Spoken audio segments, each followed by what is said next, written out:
Hallelujah, good morning.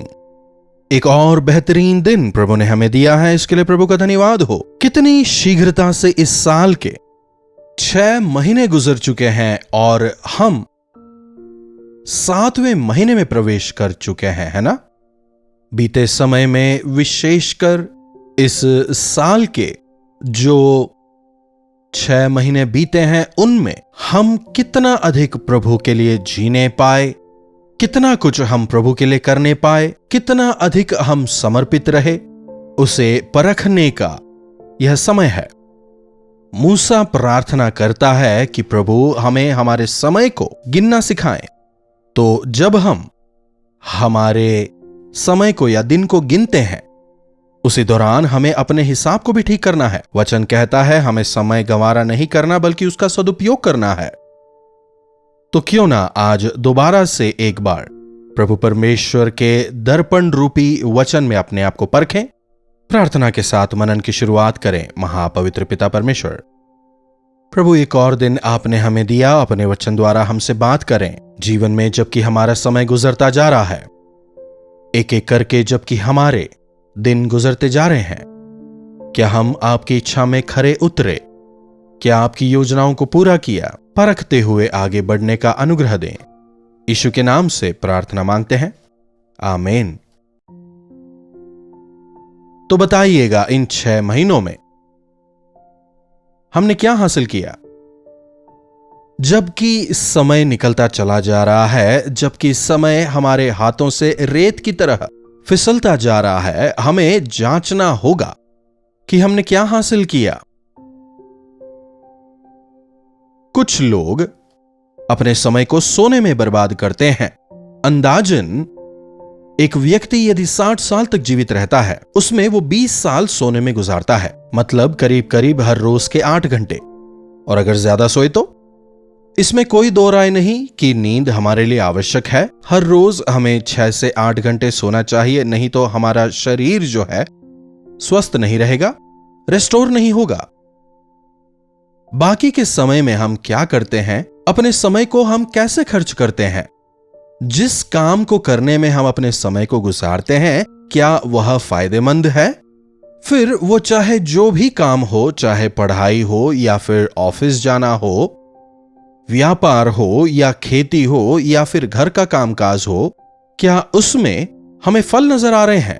कष्टे फले हम कहते हैं ना, मतलब इंसान का मेहनत करना परमेश्वर की प्रणाली है। अदन की वाटिका में आदम को रखकर तू आराम से सो नहीं कहते, तू इस भूमि को तैयार कर, फलवंत कर और तुम इस पृथ्वी पर फैल जाओ, प्रभु कहते हैं।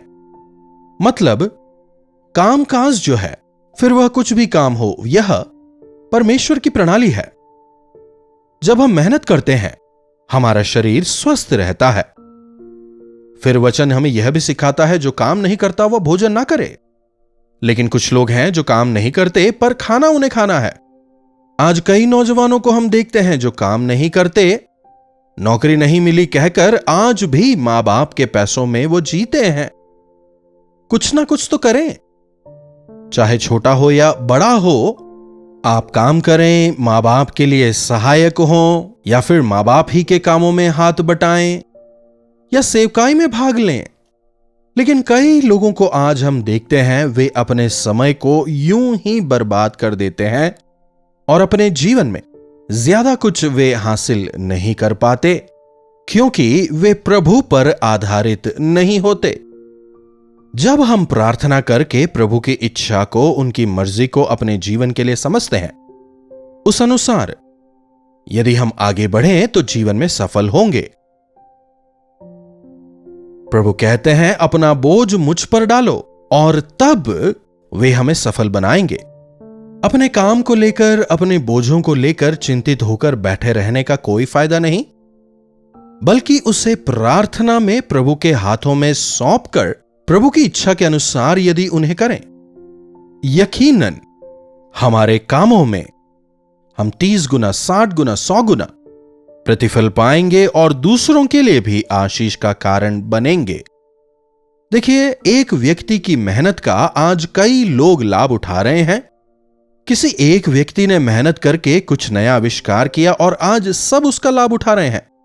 इलेक्ट्रिसिटी का आविष्कार हो, इंटरनेट का आविष्कार हो, मोबाइल फोन्स का आविष्कार हो, इंजन्स का आविष्कार हो। पहले स्टीम इंजन हुआ करते थे, अब विभिन्न प्रकार के इंजन्स हैं। ऐसे तमाम जो आविष्कार हैं जिसे एक व्यक्ति ने मेहनत करके खोजा और आज पूरा संसार उसका लाभ उठा रहा है। आज प्रभु अपने संतानों से यही अपेक्षा करते हैं कि हम सफल हों, उपयोगी हों और दूसरों के लिए आशीष का कारण बने। ऐसे कभी ना कहें कि मेरे अंदर कुछ भी खूबी नहीं है, मैं किसी काम का नहीं हूं कहना कई लोगों के लिए आज तकिया कलाम बन गया है। परमेश्वर ने किसी को भी बेकार पैदा नहीं किया। परमेश्वर ने सबको योग्य ही पैदा किया, लेकिन वे बढ़ते बढ़ते बेकार होते चले गए। उन्होंने अलग अलग रास्ते खोज निकाले, प्रभु का वचन कहता है। तो प्रभु ने हमें कौन सी जिम्मेदारी दी है? आज प्रभु ने मेरे लिए किस कार्य को निर्धारित किया है? हमें हर रोज यह सवाल करना है। तो जब हम अपनी जिम्मेदारियों को या प्रभु की दी गई जिम्मेदारियों को बखूबी निभाते हैं, चाहे वो घर का काम हो या ऑफिस का काम हो या पढ़ाई लिखाई हो या व्यापार हो या चाहे कोई भी काम हो, जब हम उसे जिम्मेदारी से सही समय पर निभाते हैं, तब हम योग्य कहलाएंगे, सफल कहलाएंगे, दूसरों के लिए आशीष का कारण बनेंगे। उतना ही नहीं, हम संतुष्ट रहने पाएंगे। कई लोग इस संसार में असंतुष्ट जीवन ही बिता रहे हैं। छी, पता नहीं कैसा जीवन जी रहा हूं, ऐसा ही कहते हैं। पता नहीं क्यों मैंने जन्म दिया, मेरे मां बाप ने मुझे क्यों पैदा किया, इसी प्रकार कहते हुए जी रहे हैं। इसके बजाय जो कुछ भी जिम्मेदारी आपके हाथ में है उसे पूरी तरह निभाएं, आप आशीष पाएंगे। और जो जिम्मेदारी है उसे कुड़कुड़ाते हुए नहीं, लेकिन खुशी से निभाएं। काम में आनंद है, there is joy in work. काम में आनंद है, काम में तृप्ति है। जब आप किसी काम को काफी मेहनत करके पूरा कर लेते हैं, उसे देखकर आप काफी खुश होते हैं ना, एक तरह की संतुष्टि मिलती है ना। आवश्यक है कि हमें अपनी जिंदगी में नियम का पालन करना चाहिए, अनुशासन का पालन, एक कमिटमेंट। आज मैं इस कार्य को पूरा करूंगा, आज इस काम को करना है, आज मेरी जिम्मेदारी को मैं बखूबी निभाऊंगा। ऐसा एक निर्णय अपने आप में लें।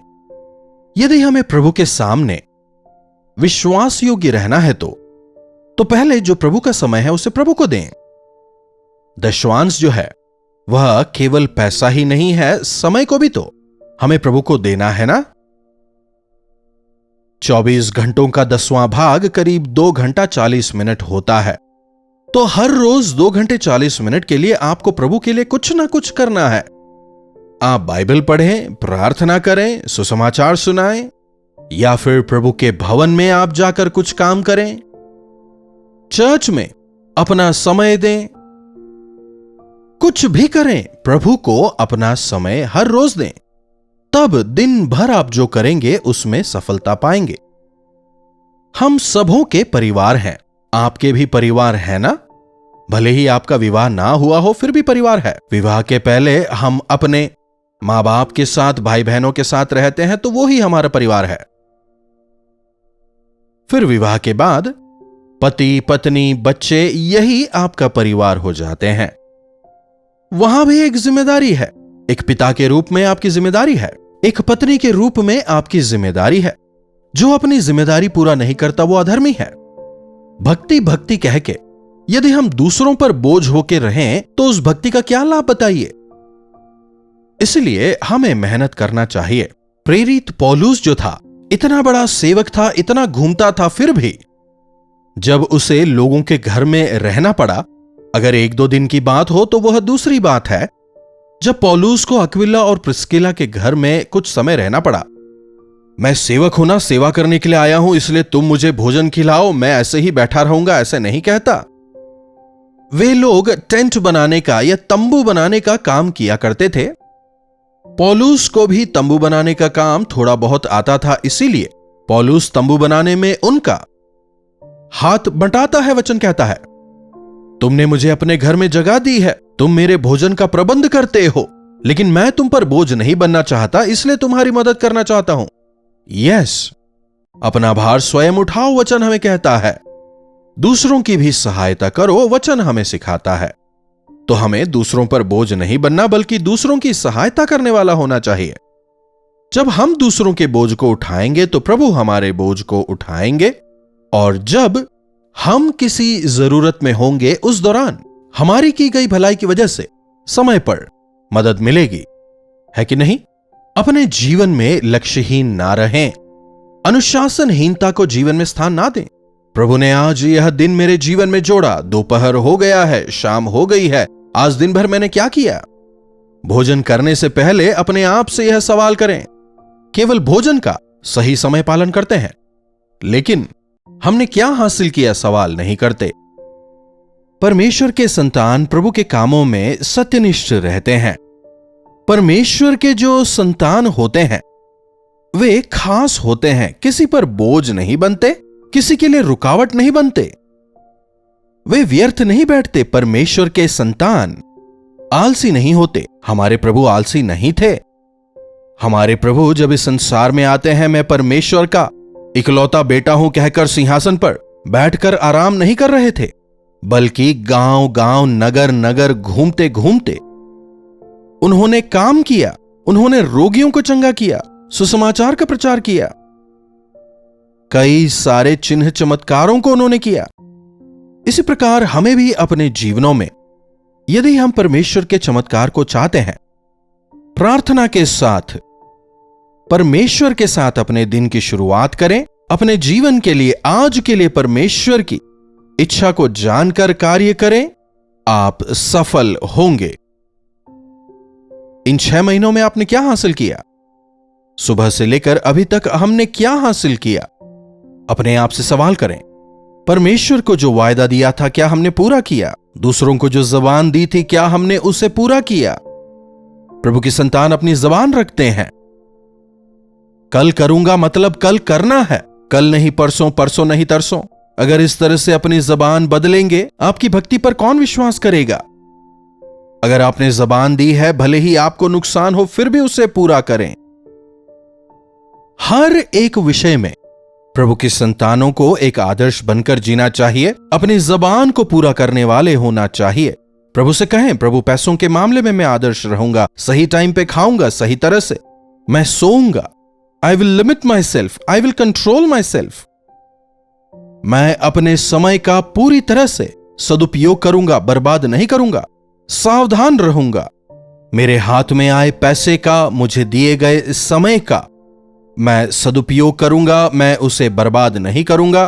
परमेश्वर के प्रति, अपने अधिकारियों के प्रति जिम्मेदार रहूंगा, हर चीज में अकाउंटेबल रहूंगा।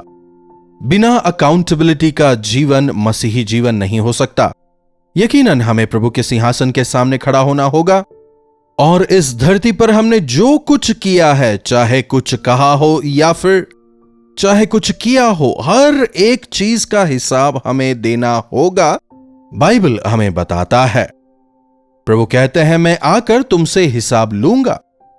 इसलिए परमेश्वर ने जो समय मुझे दिया, परमेश्वर ने जो जीवन मुझे दिया, प्रभु परमेश्वर ने अपनी कृपा से जो उद्धार मुझे दिया, जो परिवार मुझे दिया, जो नौकरी मुझे दी, उन तमाम के विषय क्या मैं जिम्मेदार रहा? क्या उन तमाम के विषय में विश्वास योग्य रहा? क्या अपने जीवन से मैंने प्रभु परमेश्वर की महिमा की? अपने समय द्वारा उन्हें महिमित किया? उनकी जो योजना मेरे जीवन के विषय में थी, क्या उन योजनाओं को समझकर मैंने उसे पूरा किया है? आवश्यक है कि हम अपने आप को परखें। तो क्यों ना आज एक बार फिर से इस कार्यक्रम के खत्म होने के बाद थोड़ा समय प्रभु के साथ बिताएं, अपने आप को जांचें, परखें, अपने आप को ठीक करें, प्रभु के साथ एक वाचा बांधें। इन 6 महीनों में जो काम पेंडिंग रह गए हैं, उन तमाम कार्यों को पूरा करने के लिए मैं दिन रात मेहनत करूंगा। अपने अनुग्रह और अपनी कृपा से मुझे भरें। क्या आप प्रभु से कहना चाहेंगे? प्रार्थना। महापवित्र पिता परमेश्वर, प्रभु एक बार फिर से अपने वचनों जरिए हमसे बात करने के लिए हम आपके शुक्रगुजार हैं। आप कभी नहीं चाहते कि आपकी संतान गैर जिम्मेदारी भरा जीवन जिए, हारा हुआ जीवन जिए, असफल जीवन जिए। आप हमारे लिए उत्तम योजना रखते हैं। आप यही चाहते हैं कि हम एक सफल जीवन जिएं और इस संसार के लिए एक नमूना बनकर, आदर्श बनकर जिएं। हर एक क्षेत्र में अनेकों के लिए उपयोगी होकर, अनेकों के लिए आशीष का कारण बनकर हम जीवन बिताएं, यही आप अपनी संतानों से उम्मीद रखते हैं। लेकिन प्रभु, कई बार हम गैर जिम्मेदार होकर अपने समय को व्यर्थ करते हैं। कई बार अपने कान को शैतान के झूठ पर लगाते हैं, अपने आप को दोष देते हैं। हम बेकार हैं समझने लगते हैं। प्रभु, हमारी मदद करें कि हम हमारे ध्यान को आप पर लगाएं और एक सार्थक और उपयोगी जीवन जीने का अनुग्रह दें। यीशु के नाम से प्रार्थना मांगते हैं, आमीन। अब हमारे पिता परमेश्वर का प्रेम, प्रभु यीशु मसीह का अनुग्रह, पवित्र आत्मा की संगति और सहभागिता हमें से प्रत्येक के साथ आज, कल और सर्वदा बनी रहे। आमीन। प्रभु परमेश्वर की महिमा हो। अपने प्रार्थना विषयों को आप हमें 9884907779 पर व्हाट्सएप, वॉइस मैसेज या टेक्स्ट जरिए भेजें। हमें आपसे सुनकर, आपके बारे में जानकर, आपके साथ मिलकर आपके लिए प्रार्थना करने में प्रसन्नता होगी। इस सेवकाई को भी आप प्रार्थना में याद रखें। विभिन्न प्रकार की सेवकाइयों में हम लिप्त हैं। यदि आप अधिक जानकारी चाहते हैं और यदि आपको पवित्र आत्मा प्रेरित करते हैं कि आप इस सेवकाई में अपना हाथ बटाएं या आर्थिक तौर पर मदद करें, तो आप हमें व्हाट्सएप या मैसेज कर सकते हैं। हमारी टीम आपसे संपर्क करेगी और तमाम आवश्यक जानकारी आपको मुहैया कराई जाएगी। हमारे दोनों नए कार्यक्रम क्या आप जानते हैं और सच्ची घटनाएं आप देख रहे हैं और इसके जरिए आशीष पा रहे हैं, मैं विश्वास करता हूं। लगातार इन कार्यक्रमों को देखें और अपने आत्मिक जीवन में निरंतर बढ़ते चले जाएं। चैनल को सब्सक्राइब करिएगा, लाइक और शेयर करना भी ना भूलिएगा। इन्हीं वचनों के साथ आज मैं आपसे विदा लेना चाहूंगा। प्रभु परमेश्वर का अनुग्रह हम सबों पर बना रहे। कल्वरी दर्शन, ये है प्रेम के दर्शन, यीशु प्रेम के